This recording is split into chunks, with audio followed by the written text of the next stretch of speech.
দৰঙৰ দলগাঁৱত অপহৰণৰ ঘটনা 16 বছৰীয়া নাবালিকা ছাত্ৰীক প্ৰেমৰ চলনৰে অপহৰণ কৰাৰ অভিযোগ পিতৃ-মাতৃৰ কন্যাক উভতাই বিচাৰি মাতৃৰ হিয়া ভগা কান্দোন আৰক্ষী অধীক্ষকৰ এজাহাৰ দাখিল ভুক্তভোগী পৰিয়ালৰ দৰঙৰ দলগাঁৱৰ 3 নং চিকনমাটি গাঁৱৰ কুলাপালিৰ 16 বছৰীয়া নাবালিকা কন্যা তথা 10ম শ্ৰেণীৰ ছাত্ৰী বিগত 15 দিনে নিৰুদ্দেশ হৈ আছে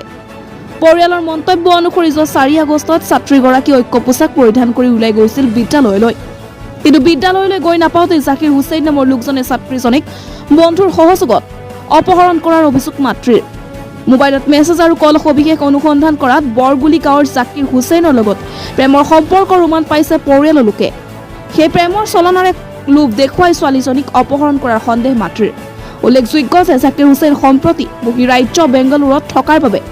জৰিনুল হক নামৰ লোকজনৰ সহযোগত অপহৰণ কৰি ক'ৰবাত বিক্ৰী অথবা মাৰি পেলোৱাৰ সন্দেহ প্ৰকাশ কৰিছে পৰিয়ালে ইতিমধ্যে ভুক্তভোগী পৰিয়ালে দলগাঁও থানা আৰু দৰং আৰক্ষী অধীক্ষকৰ ওচৰত জাকিৰ হুছেইন জৰিনুল হক আৰু তেওঁলোকৰ পিতৃৰ বিৰুদ্ধে পৃথকে এজাহাৰ দাখিল কৰি ঘটনাৰ উচিত তদন্ত বিচাৰিছে আগষ্ট 4 তাৰিখৰ পৰা আমাৰ ছোৱালীজনী ঘৰৰ পৰা স্কুললৈ গৈছে স্কুলৰ পৰা আমিতো জানো আমাৰ ছোৱালীজনী স্কুলত গৈছে আমি এটা পিছত আমি ছাৰহঁতক ফোন মাৰিছোঁ যে ছাৰ আমাৰ মাইনা এতিয়ালৈকে আহি পোৱা নাই আজিতো হাফ ক্লাছ আছিলে তো ছাৰে কৈছে যে স্কুল ছুটি হৈছে মাইনা গৈ পাব তাৰপিছত মই আকৌ কৈছে যে মই মিটিঙত আছোঁ স্কুলত ফোন মাৰকচোন স্কুলত ফোন মাৰিছে তেতিয়া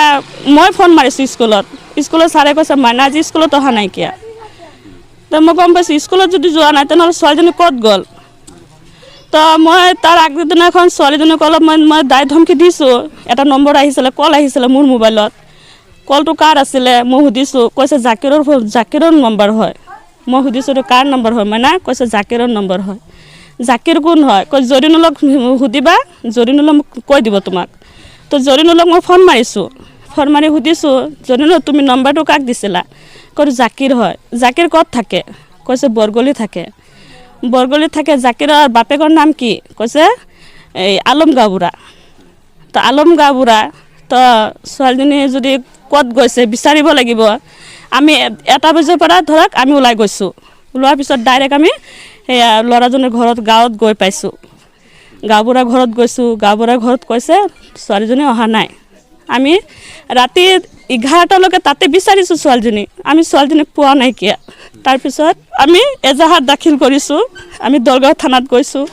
এজাহাৰ দাখিল কৰিছোঁ কৰাৰ পিছত ছাৰে কৈছে আমি চাই আছোঁ যিদিনাখন ধৰক 3 দিন 4 দিন গ'ল তাৰপিছত ছাৰ আহিছে ইনকুৱাৰী কৰিছে আমাৰ লগতে ছাৰ আহিছে ইহঁতৰ তাতো গৈছে আমাৰ তাতো আহিছে ইনকুৱাৰী ইহঁতৰ তাতো কৰিছে আমাৰ তাতো কৰিছে কেছ জাকিৰৰ নামত দিছোঁ জাকিৰৰ বাপেকৰ নামত দিছোঁ জৰিনুলৰ নাম দিছোঁ জৰিনুলৰ বাপেকৰ নামত দিছোঁ যে অপহৰণ কৰা বুলি দিছোঁ আৰু ধৰক সেই আমি ফোনত আমি যিকেইটা প্ৰমাণ পাতি পাইছোঁ সেইটোৰ ওপৰত নিৰ্ভৰ কৰি দিছোঁ যে এইটো অৰিজিনেল ঘটনা এইটো কোনো লুকাচুৰি নহয় আমাৰ ভইচ ৰেকৰ্ডিং আছে মোবাইলত কল কৰা ৰেকৰ্ডিং আছে অহা আছে যোৱা আছে আৰু মেছেজ আছে আমাৰ ছোৱালীজনী ক্লাছ 10ত পঢ়ে অপহৰণ যে হৈছে কিবা ক্লু পাইছে নেকি আপুনি আমাৰ এনেকুৱা গ্ৰুপ মানে আমি যিকেইটা মোবাইলত পাইছোঁ সেইকেইটাই আমাৰ গ্ৰুপ আৰু সেইকেইটাৰ ওপৰতে আমি জানো ইহঁতে লৈছে হয় মোৰ নাম শেখ মইজুদ্দিন মই 3 নম্বৰ চিকনমাটি দক্ষিণ চুপাৰ গাঁওৰক্ষী বাহিনী হয় ঘটনাটো এইটোৱে যোৱা 4 আগষ্ট ছোৱালীজনী মানে নিৰুদ্দেশ হৈছে আমি লগতে থাকি গাঁৱৰ মানুহসকলৰ লগতে থাকি ছোৱালীজনীক বহুত বিচাৰ খাচাৰ কৰিছোঁ সিহঁতেও এজাহাৰ দিছে যাক মানে সন্দেহ হয় তো সিহঁতে এজাহাৰ দিছে সেইমতে মানে পুলিচ প্ৰশাসন বা আৰক্ষী বিষয়াসকলেও বিচাৰ খোচাৰ কৰি আছে আকৌ ধন্যবাদ জনাইছোঁ পুলিচ প্ৰশাসনক যে আকৌ যাতে এই ছোৱালীজনী উদ্ধাৰ কৰিব পাৰে সেইটোৱে আমাৰ কামনা আৰু এইখিনিলৈ